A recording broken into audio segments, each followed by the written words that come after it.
Salam dəyərli dostlar. Bugün mən sizlərə maddi istehsalın 3-cü ən mühüm sahəsi olan nəqliyyat haqqında məlumat verəcəm. Eyni zamanda bəzi hava limanlarını, bəzi dəniz limanlarını da xəritədə göstərəcəm.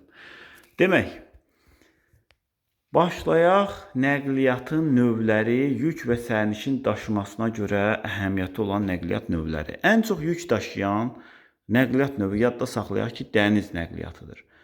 İkinci yerdə avtomobil, üçüncü yerdə boru, dördüncü yerdə dəmir yolu, beşinci yerdə çay nəqliyyatı, altıncı yerdə isə hava nəqliyyatıdır. Demək, yük daşımada birinci yerdə dəniz oldu, yük daşımada ən az yük daşıyan isə hava nəqliyyatı oldu. Sərnişin daşımada qapıdan qapıya olan nəqliyyat növü avtomobil birinci yerdədir. İkinci yerdə dəmir yolu, üçüncü yerdə hava, dördüncü yerdə çay, beşinci yerdə isə dəniz nəqliyyatıdır. Sərnişin daşıyanlardan ən çoxu avtomobil, ən azı dəniz. Bir ölkənin nəqliyyat sıxlığı necə tapılır? Məsəl üçün, Portuqaliyanın dəmir yollarının ölkə üzrə ümumi sıxlığını tapmaq istəyiriksə, buradakı dəmir yolların ümumi uzunluğunu bölürük ölkənin sahəsinə. Bu formada tapılacaq. Yəni, yolların ümumi uzunluğu ölkənin sahəsinə nisbəti. Ən çox avtomobil və dəmir yolu sıxlığı Qərbi Avropada və Yaponiyadadır. Bundan başqa hava nəqliyyatından danışa bilərik. Ən gənc və dinamik nəqliyyat növü sayılır. Hazırda hava nəqliyyatı orta və uzaq məsafələrə sərnişin və təcili və qiymətli yüklərin daşınmasında böyük əhəmiyyətə malikdir. Və hava nəqliyyatında da ən çox paya sahib olan Atlantik okeanıdır. Yəni Amerika və Qərbi Avropa arasında olan nəqliyyat növüdür. Və ümumi dünyada hava nəqliyyatına seçilən ölkələr desək, Amerika Birləşmiş Ştatları, Fransa, Almaniya, Böyük Britaniya, Çin, Yaponiyanı qeyd etmək olar. Gəlin Amerika Birləşmiş Ştatlarında olan hava limanlarını deyək. Demək, Amerika Birləşmiş Ştatlarında Atlantada Hartsfield Jackson, sonra Chicago'da O'Hara, Avropada Londonda Heathrow hava limanı, sonra Parisdə Charles de Gaulle, Almaniyada isə Rhein-Main kanalı, Frankfurt Rhein-Main olacaq. Yaponiyada Haneda, Çində isə Pekində Şou hava limanı ən məşhur hava limanlarından biridir. Və onu da yadda saxlayaq ki, ən böyük hissəsi də Atlantik okeanın üzərindən keçdi hava nəqliyyatının. Sonra dəniz nəqliyyatından danışaq və bəzi limanlardan danışaq. Dünya ticarət donanmasına inkişaf etməkdə olan ölkələr başçılıq eləyir. Bunlardan Panama və Liberiya seçilir. Səbəb də odur ki, bu ölkələr, bəzi inkişaf etmiş ölkələrin biraz köhnəlmiş gəmiləri öz ölkələrində yüksək vergi vermək istəmirlər və onlar da bəzi dövlətlərin bayraqları altında üzürlər. Panamanın, Liberiyanın və digər kasıb dövlətlərin bayraqları altında üzürlər ki, bu da onların vergini az verməsinə köməklik göstərir və buna da ucuz bayraq deyirlər. Bu yolla daşınan yüklər üçün alınan haqq isə frakt adlanır, frakt. Dəniz yük daşımalarında əsas yeri yenə də Atlantik okeanı tutur. Bayaq qeyd etdik ki, həm hava nəqliyyatında, həm də dəniz nəqliyyatında Atlantik okeanı xüsusilə seçilir. Atlantik okeanında və bəzi məşhur boğaz və kanalları deyim. Demək, Panama kanalı, sonra Süveyş kanalı və Kil kanalı. Bunlar dünya əhəmiyyətli kanallardır. Boğazlardan La Manş boğazı, Cəbəli Tariq boğazı, sonra Hörmüz boğazı, Malakka boğazı. Bunlar ən çox, dəniz nəqliyyatında mühüm əhəmiyyətə sahib olan boğazlar və kanallardır. Əlavə olaraq Türkiyədəki Bosfor, Dardanel də demək olar. Onlar da yük daşımada fərqlənir. Sonra nə deyə bilərik? Dünyada 2200-dən çox dəniz limanı var.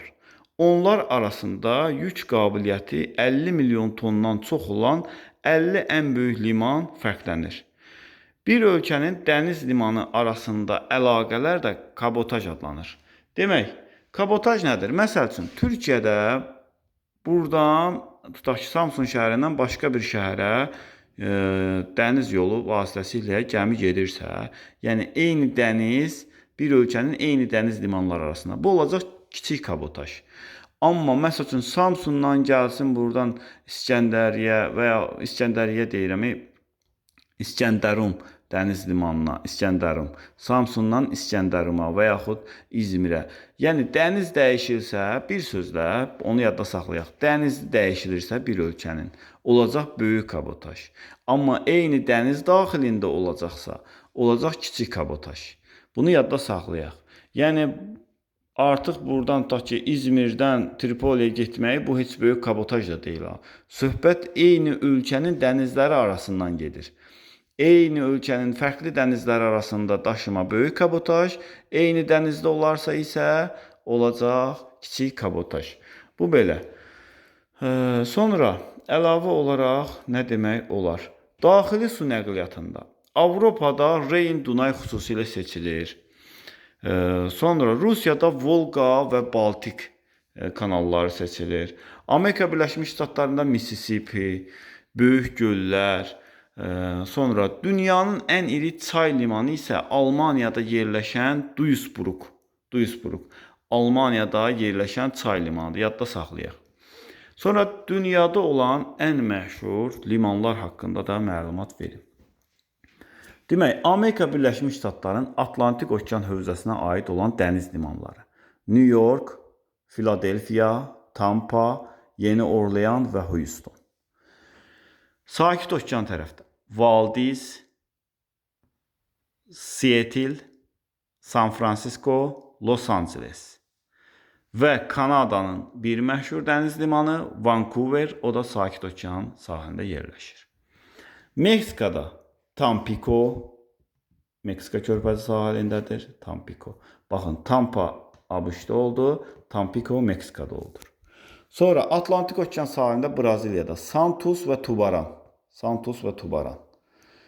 Sonra Avropada demək, Niderlandda Amsterdam və Rotterdam, Belçikada isə Antwerpen.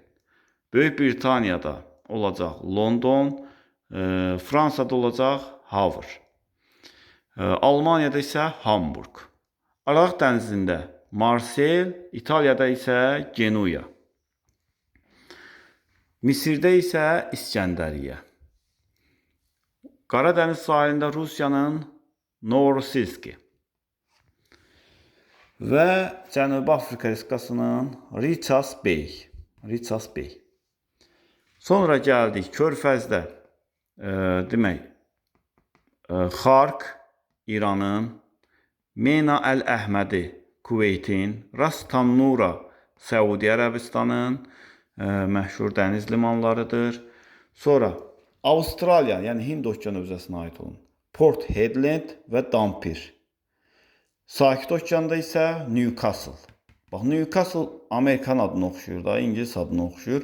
Amma yadda saxlayaq ki, Avstraliyadadır. Sonra gəldik. Pusan və Ulusan Cənubi Koreyanın Sakit Okean sahilindədir.